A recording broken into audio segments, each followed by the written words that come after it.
یہ حقیقت ہے کہ جینا وہی جینا ہوگا جب میرے پیش نظر آقا کا مدینہ ہوگا۔ یہ حقیقت ہے کہ جینا وہی جینا ہوگا جب میرے پیش نظر آقا کا مدینہ ہوگا۔ آنکھ جب روضہ اقدس کی جھلک دیکھے گی، اے خدا کیا مبارک وہ مہینہ ہوگا۔ چومتا پھروں گا نقش قدم ان کے، چومتا پھروں گا نقش قدم ان کے، کیسا یہ پرکیف یہ جینے کا کرینہ ہوگا۔ نغمہ صلی علی ہوگا لبوں پر جاری اور ماتھے پہ ندامت کا پسینہ ہوگا۔ تو میرے محترم سامعین، بزرگوں، ہم عمر نوجوان ساتھیوں اور پیارے بچوں، گزشتہ جمعۃ المبارک میں ہم نے مدینہ المنورہ، وہ شہر جس میں کائنات کے سردار امام الانبیاء سب کہہ دو صلی اللہ علیہ وسلم ہجرت کر کے تشریف لائے، جسے مدینہ المنورہ بنایا، جو روشنیوں کا شہر بنا، کہ جس میں ایک صحابی رسول بات کرتے ہیں اس وقت کی کہ جب میرے اور آپ کے پیارے نبی صلی اللہ علیہ وسلم مکہ سے چلے، مکہ کو چھوڑا تو مکہ میں ایک تاریکی تھی،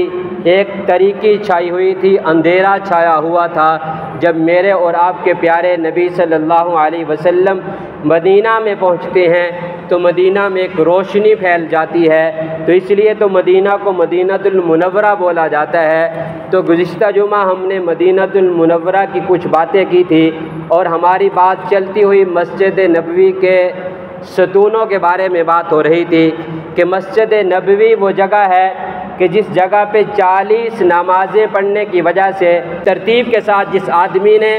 40 نمازیں بغیر کوئی نماز چھوٹے وہاں پڑھی تو اس کے لیے جو انعامات تھے وہ بھی آپ نے گزشتہ جمعہ میں سنے۔ اور وہ مسجد نبوی جس جگہ پہ میرے اور آپ کے پیارے نبی صلی اللہ علیہ وسلم نماز صحابہ کو پڑھایا کرتے تھے، نماز صحابہ کو سکھایا کرتے تھے، علوم صحابہ کو سکھایا کرتے تھے، وہ پیارے نبی صلی اللہ علیہ وسلم کے بیٹھنے کی جگہ، کہ جس جگہ پہ بیٹھ کر میرے اور آپ کے پیارے نبی صلی اللہ علیہ وسلم نے ایک جماعت کی ایسی تربیت کی کہ جس نے پوری دنیا میں ایک نام اور اپنا لوہا منوایا، اور پوری دنیا میں اسلام کی خاطر سب کچھ تن من دن قربان کرنے کے لیے تیار ہونے والی وہ جماعت جسے صحابہ اکرام بولا جاتا ہے۔ تو یہ جماعت جس جگہ پہ تیار ہوئی اسے مسجد نبوی بولا جاتا ہے۔ مسجد نبوی وہ ہے کہ جس جگہ پہ میرے اور آپ کے پیارے نبی صلی اللہ علیہ وسلم کے پاس جبرائیل علیہ السلام تشریف لایا کرتے تھے،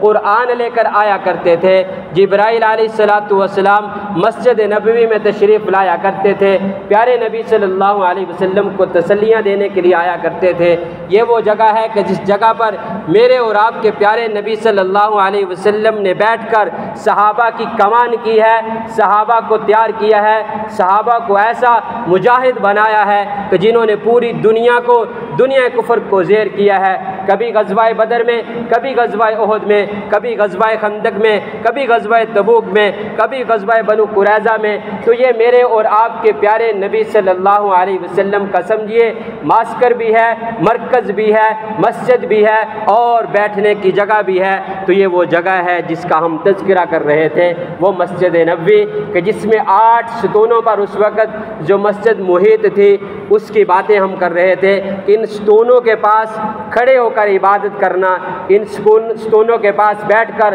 دعا کرنا اللہ تعالیٰ کا قرب نصیب ہوتا ہے، اللہ تعالیٰ ان دعاؤں کو قبول کرتے ہیں۔ جو سب سے اعلیٰ ستون کی جگہ ہے، جس جگہ پر میرے اور آپ کے پیارے نبی صلی اللہ علیہ وسلم کا منبر شریف ہوا کرتا تھا، جس جگہ پر میرے اور آپ کے پیارے نبی صلی اللہ علیہ وسلم کا مصلی بچھا ہوا کرتا تھا، جس جگہ کو استوانہ مخلقہ اور استوانہ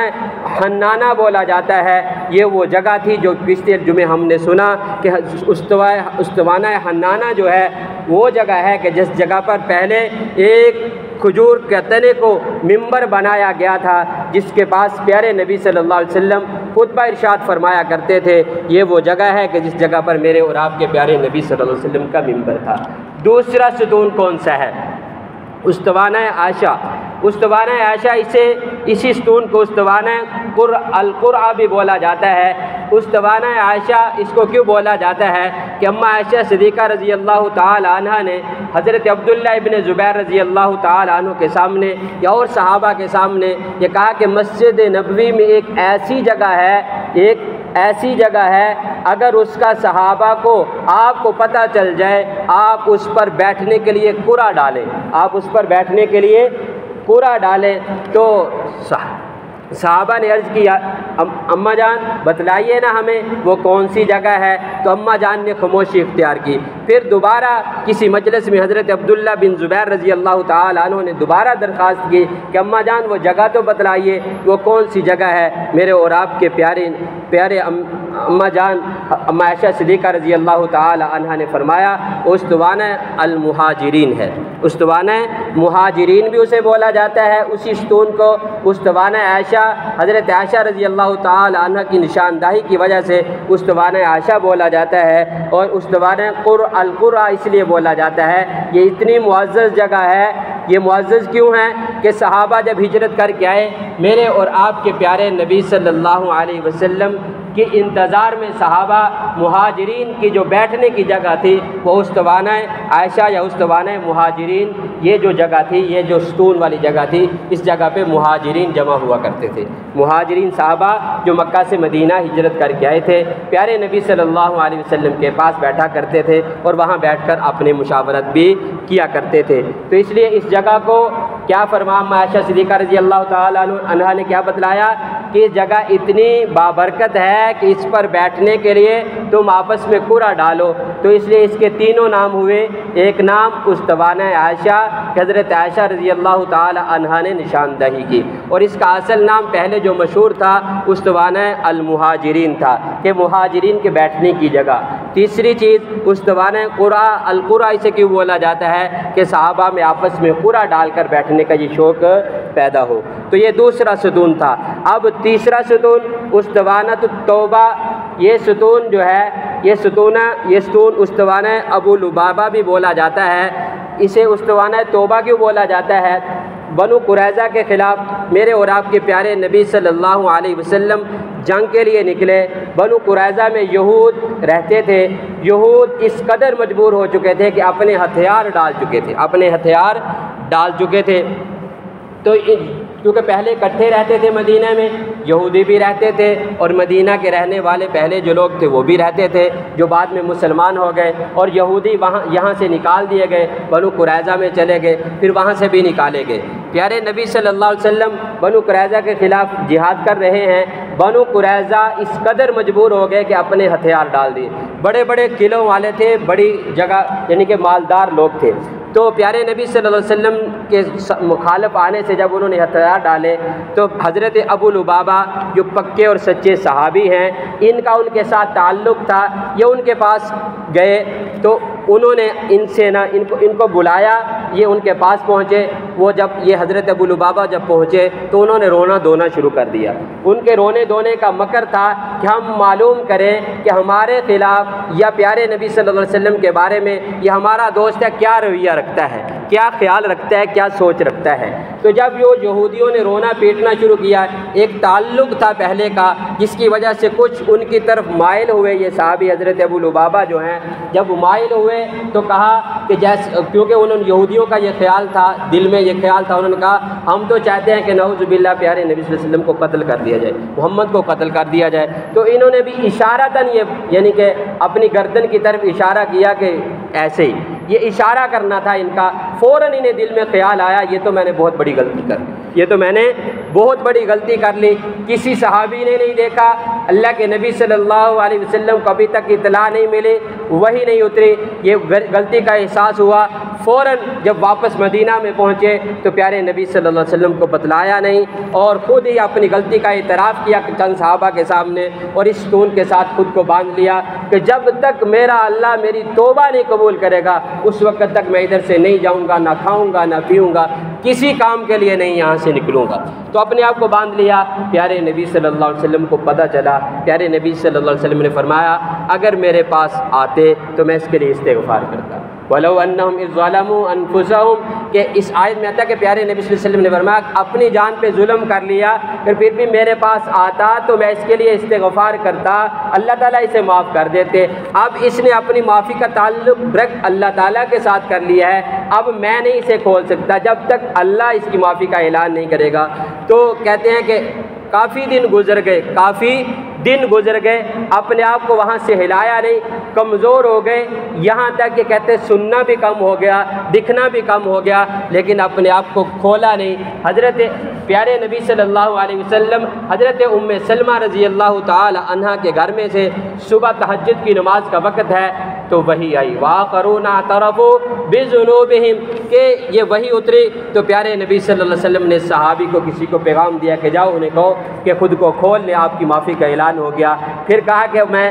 اس وقت تک میں یہاں سے نہیں ہلوں گا، نہیں کھولنے دوں گا کسی کو، میرا محبوب آ کر مجھے کھولے، پیارے نبی صلی اللہ علیہ وسلم آ کر مجھے خود یہاں سے کھولیں۔ اور پھر پیارے نبی صلی اللہ علیہ وسلم نماز کے وقت میں آئے، حضرت ابو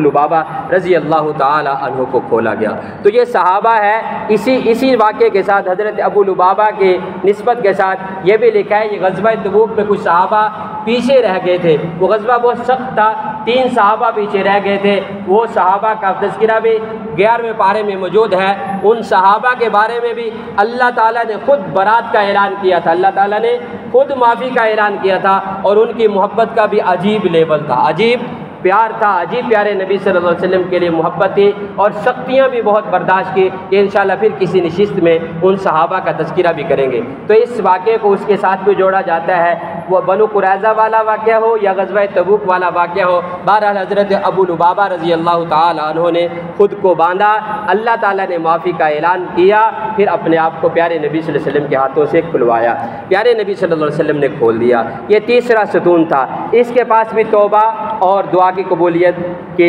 بارے میں علماء نے لکھا ہے۔ اب ہے چوتھا ستون، استوانہ علی، اس کو المحرس بھی بولا جاتا ہے۔ استوانہ علی، اس کے پاس حضرت علی رضی اللہ تعالی عنہ بھی تشریف رکھتے تھے۔ دوسرا، اس کے پاس صحابہ پیارے نبی صلی اللہ علیہ وسلم کی حفاظت کے لیے، پیارے نبی صلی اللہ علیہ وسلم کی ضرورت کے لیے صحابہ جمع رہا کرتے تھے۔ اس ستون کے پاس صحابہ پیارے نبی صلی اللہ علیہ وسلم کی خدمت کے لیے، پیارے نبی صلی اللہ علیہ وسلم کی حفاظت کے لیے اس جگہ پہ جمع ہوا کرتے تھے، اس لیے اس کو استوانہ علی اور استوانہ المحرس بھی بولا جاتا ہے۔ تو آگے ہے استوانۃ الفوود کہ جس جگہ پہ، جس ستون کے پاس باہر سے آئے ہوئے وفود کے ساتھ پیارے نبی صلی اللہ علیہ وسلم مشاورت اور معاہدات کیا کرتے تھے، اس کو استوانہ الوفود بھی بولا جاتا ہے۔ استوانہ الوفود یعنی کہ وفود کے آنے کی جگہ، وفد جو باہر سے آتے تھے باتیں یا معاہدات کرنے کے لیے، وہ پیارے نبی صلی اللہ علیہ وسلم مسجد میں جس جگہ پہ انہیں بٹھاتے تھے اسے استوانہ الوفود بولا جاتا ہے۔ تو یہ ستون تھا، چھٹا ستون۔ تو آگے ہے جی استوانہ تہجد، استوانہ 7ویں نمبر پر استوانہ تہجد، پیارے نبی صلی اللہ علیہ وسلم، یہ چھٹا ستون ہے۔ پیارے نبی صلی اللہ علیہ وسلم اس جگہ پہ پیارے نبی صلی اللہ علیہ وسلم کے لیے مصلی بچھا ہوا کرتا تھا، آپ صلی اللہ علیہ وسلم اس جگہ پہ آ کر تہجد پڑھا کرتے تھے۔ تہجد جب سارے صحابہ مسجد سے چلے جاتے تھے تو پیارے نبی صلی اللہ علیہ وسلم اسی جگہ پہ آ کر، اسی مقام پر آ کر تہجد پڑھا کرتے تھے۔ اور ہے کہ ایک استوانہ السریر، استوانہ السریر، یہ السریر تخت کو بولا جاتا ہے۔ جب میرے اور آپ کے پیارے نبی صلی اللہ علیہ وسلم مسجد میں اعتکاف فرمایا کرتے تھے تو اس وقت رات کے وقت یا جس وقت بھی آرام فرمایا کرتے تھے، لیٹا کرتے تھے، تو اسی جگہ پر لیٹا کرتے تھے۔ اس جگہ پہ پیارے نبی صلی اللہ علیہ وسلم کے لیے کوئی نہ کوئی چیز بچھائی ہوا کرتی تھی جس پر پیارے نبی صلی اللہ علیہ وسلم آرام فرمایا کرتے تھے۔ السریر تخت کو بولا جاتا ہے، تو وہ جگہ پیارے نبی صلی اللہ علیہ وسلم کے لیٹنے کی تھی، اسے استوانہ السریر بولا جاتا ہے۔ اب ہے جی ایک آخری ستون، استوانہ جبرائیل، جس جگہ پہ اکثر جبرائیل علیہ السلام پیغام لے کر آیا کرتے تھے، اللہ تعالیٰ سے وحی لے کر آیا کرتے تھے، اس جگہ کو استوانہ جبرائیل بولا جاتا ہے۔ اب استوانہ جبرائیل جو ہے کہتے ہیں مدینہ جو روضہ پاک ہے، روضہ اطہر ہے، اس میں شامل ہو چکا ہے۔ اس کا یعنی کہ ستون کا نشان باہر نہیں ہے، روضہ رسول کے اندر ہے، روضہ رسول کے اندر ہے۔ دوسرا، پیارے نبی صلی اللہ علیہ وسلم جب بھی مسجد میں اکثر مسجد میں جب تشریف لایا کرتے تو باب جبرائیل سے آیا کرتے تھے۔ باب جبرائیل کا اس طرف ازواج مطہرات کے گھر ہوا کرتے تھے، اس لیے وہاں سے تشریف لاتے تھے۔ تو یہ مسجد نبوی کی کچھ ہم نے باتیں کی ہیں۔ ایک تو گزشتہ جمعہ آپ نے حدیث سنی تھی کہ من ما بین بیتی و منبری روضۃ من ریاض الجنہ، دوسری آپ نے حدیث مبارکہ سنی تھی کہ 40 نمازیں مسجد نبوی میں پڑھنے کی وجہ سے آدمی کی مغفرت کا اعلان ہے، آدمی کو عذاب سے بچایا جائے گا، جہنم سے بچایا جائے گا۔ تیسری بڑی چیز جو یہ تھی کہ آدمی کو منافق ہونے سے بچایا جائے گا، اللہ تعالیٰ اس کی منافق ہونے سے بھی حفاظت فرماتے ہیں۔ جو لگاتار 40 نمازیں مسجد نبوی میں پڑھتا ہے اس کے لیے یہ انعام ہے۔ تو مسجد نبوی میں اور بھی بہت ساری خصوصیات ہیں۔ پھر مسجد نبوی کے ساتھ جو اصحاب صفہ کا چبوترا ہے، جہاں صحابہ تعلیم حاصل کیا کرتے تھے، مستقل صحابہ جو رہنے والے تھے، جیسے مسافر طالب علم مدارس میں ہوتے ہیں، ایسے جو مستقل اپنے آپ کو دین کے لیے وقف کرنے والے مستقل وہاں رہنے والے تھے، وہ یہی اصحاب صفہ والا جو چبوترا ہے یہاں تشریف فرما ہوا کرتے تھے۔ تو یہ تھی پیارے نبی صلی اللہ علیہ وسلم کی مسجد کی کچھ باتیں، مسجد کی کچھ باتیں۔ تو مسجد کی آج بھی رونق بحال ہیں، آج بھی اسی طرح اللہ تعالیٰ نے اس میں برکتیں رحمتیں رکھی ہوئی ہیں۔ یہ مسجد، اس حرم کو اللہ کے نبی صلی اللہ علیہ وسلم نے دعا کر کے حرم بنوایا ہے کہ یا اللہ جیسے تو نے حرم مکہ کے لیے اس کا احترام رکھا ہے، اس کے جنگلات، اس کے درختوں کو، اس میں آئے ہوئے جانوروں کو شکار نہیں کیا جا سکتا، جیسے وہ حرم ہے یا اللہ میں اسے حرم بناتا ہوں، اسے بھی ویسا ہی حرم بنا دے۔ جیسے حرم میں مکہ میں آدمی شکار نہیں کر سکتا، لڑائی جھگڑا نہیں کر سکتا، ویسے ادھر بھی نہیں کر سکتا۔ تو اسی طرح یہ حرم مدنی ہے، حرم مدینہ ہے، تو اس کا بھی ہم نے احترام رکھنا ہے۔ اور پھر پیارے نبی صلی اللہ علیہ وسلم کے روزے کی 2-4 باتیں۔ پیارے نبی صلی اللہ علیہ وسلم کی حدیث مبارکہ ہے کہ من زار قبری وجبت لہ شفاعتی، کہ پیارے نبی صلی اللہ علیہ وسلم نے فرمایا جو آدمی میری قبر کی زیارت کرے، میری قبر کی زیارت کرے گا، کل قیامت کے دن میں اس کی شفاعت کروں گا۔ ایک اور حدیث مبارکہ میں آتا ہے کہ پیارے نبی صلی اللہ علیہ وسلم نے فرمایا جو میری قبر کی زیارت کرے گا گویا کہ اس نے مجھے زندگی میں مجھے دیکھا، گویا کہ اس نے مجھے زندگی میں، میری زندگی میں دیکھا، یوں ہی اس کو اللہ تعالیٰ نوازیں گے۔ لیکن صحابی والا ٹائٹل تو نہیں ملے گا، لیکن انعامات جو ہیں، انوارات جو اللہ تعالیٰ نے، جیسے حرم مکہ یعنی کہ بیت اللہ پر انوارات برس رہے ہیں، ایسے میرے اور آپ کے پیارے نبی صلی اللہ علیہ وسلم کے روزے اطہر پر بھی برس رہے ہیں۔ اور پھر پیارے نبی صلی اللہ علیہ وسلم کے روزے کے پاس جا کر اونچی آواز سے بولنا ویسے ہی منع ہے جیسے پیارے نبی صلی اللہ علیہ وسلم کی حیات میں، پیارے نبی صلی اللہ علیہ وسلم کی مجلس میں، پیارے نبی صلی اللہ علیہ وسلم کے پاس کھڑے ہو کر اونچی بولنا منع تھا، جیسے قرآن سمیع علیم یا ایھا الذین آمنوا لا ترفعوا اصواتکم فوق صوت النبی ولا تجہروا له بالقول کجہر بعضکم لبعض ان تحبط اعمالکم وانتم لا تشعرون۔ جیسے اس وقت حکم تھا کہ پیارے نبی صلی اللہ علیہ وسلم کی مجلس میں جو اونچا بولے گا اس کے لیے کیا ہوگا، اسے پتہ بھی نہیں چلے گا، اس کے اعمال جو ہیں وہ ضائع کر دیے جائیں گے۔ آج بھی وہی حکم ہے، اور روزے رسول پر یہ آیات کہتے ہیں نقش ہیں، لکھی ہوئی ہیں، اور وہاں جو محافظ کھڑے ہیں، وہاں جو چھوڑتے کھڑے ہیں، وہ بھی یہ ان چیزوں کا خیال کرتے ہیں، وہاں نہ خود بولتے ہیں، نہ خود شور کرتے ہیں، نہ وہاں زائرین کو شور کرنے دیتے ہیں، کہ وہاں با ادب طریقے سے پاؤں کی طرف سے پیارے نبی صلی اللہ علیہ وسلم کے روزے کی طرف آیا جاتا ہے اور آ کر سلام کیا جاتا ہے۔ سلام الصلاۃ والسلام علیک یا رسول اللہ کہہ کر بھی سلام کے الفاظ آتے ہیں۔ یہ بہتر سلام لکھا ہے، یہ روزے رسول پر کھڑے ہو کر دھیمی آواز میں باادب طریقے سے ہم یہ آواز باادب طریقے سے یعنی کہ وہاں یہ سلام کریں گے، پیارے نبی صلی اللہ علیہ وسلم خود اس کا جواب دیں گے، خود اس کا جواب دیں گے۔ پیارے نبی صلی اللہ علیہ وسلم کی بہت ساری حدیث مبارکہ میں اس کی بات ہے، جیسے حدیث مبارکہ میں آتے ہیں حضرت ابو ہریرہ رضی اللہ تعالی عنہ فرماتے ہیں کہ من صلی علی عند قبری سمعتہ، کہ جو شخص میری قبر کے پاس کھڑا ہو کر مجھ پر درود بھیجتا ہے، سمعتہ فرمایا کہ میں خود سنتا ہوں۔ ومن صلی علی نائیا ابلغتہ، جو مضافات میں کھڑا ہو کر پڑھتا ہے، اس دوسری حدیث مبارکہ میں اس میں آتا ہے کہ مجھ تک پہنچایا جاتا ہے۔ دوسری حدیث مبارکہ میں آتا ہے کہ فرشتوں کی ایک جماعت مستقل پھرتی رہتی ہے، جب کوئی درود پڑھتا ہے تو فوراً روزہ رسول پر اس کی حاضری لگوائی جاتی ہے، اس کے نام، اس کے والد اور اس کے دادا کے نام کے ساتھ بتلایا جاتا ہے کہ فلاں نے فلاں جگہ سے آپ پر درود بھیجا ہے، تو پیارے نبی صلی اللہ علیہ وسلم اس کو دعا دیتے ہیں، پیارے نبی صلی اللہ علیہ وسلم اس کو دعا دیتے 10 رحمتیں نازل فرماتے ہیں۔ تو اس لیے مسجد نبوی کا سفر کرنا یا روضہ رسول کی طرف سفر کرنا، یا ایسے ایک حدیث مبارکہ میں آتا ہے کہ پیارے نبی صلی اللہ علیہ وسلم نے فرمایا من حج البیت، جو شخص حج بیت اللہ کرے اور پھر میری قبر کی زیارت کے لیے نہ آئے، جفانی، اس نے ظلم کیا ہے، اس نے ظلم کیا ہے۔ تو اس لیے یہ روضہ رسول کے اوپر حاضری لگوانا، یوں سمجھیے کہ اپنے لیے پیارے نبی صلی اللہ علیہ وسلم کو گواہ بنانا ہے، اور روضہ رسول پر کھڑے ہو کر باادب طریقے سے وہاں اعمال نہ ضائع ہوں، باادب رہنا ہے، بے ادب نہیں بننا، بے ادب بنیں گے تو یہ نمازیں پڑھنا کچھ باقی چیزوں کی قیمت نہیں ہے اللہ کے ہاں سب سے بڑی قیمت جو ہے وہ پیارے نبی صلی اللہ علیہ وسلم کی حیات طیبہ، پیارے نبی صلی اللہ علیہ وسلم کا وجود ہے۔ تو اسی لیے تو اس ٹکڑے کو جنت کہا ہے، اور اسی لیے تو علماء میں تمام مسالک کے علماء، تمام یعنی کہ مسالک سے مراد تمام فقہاء، امام احمد بن حنبل، امام شافعی، امام مالک، امام ابو حنیفہ رحمہ اللہ، چاروں فقہاء ائمہ جو ہیں ان کے ہاں جو پیارے نبی صلی اللہ علیہ وسلم کے ساتھ وجود کے ساتھ جو مٹی لگی ہوئی ہے، جو حصہ لگا ہوا ہے، وہ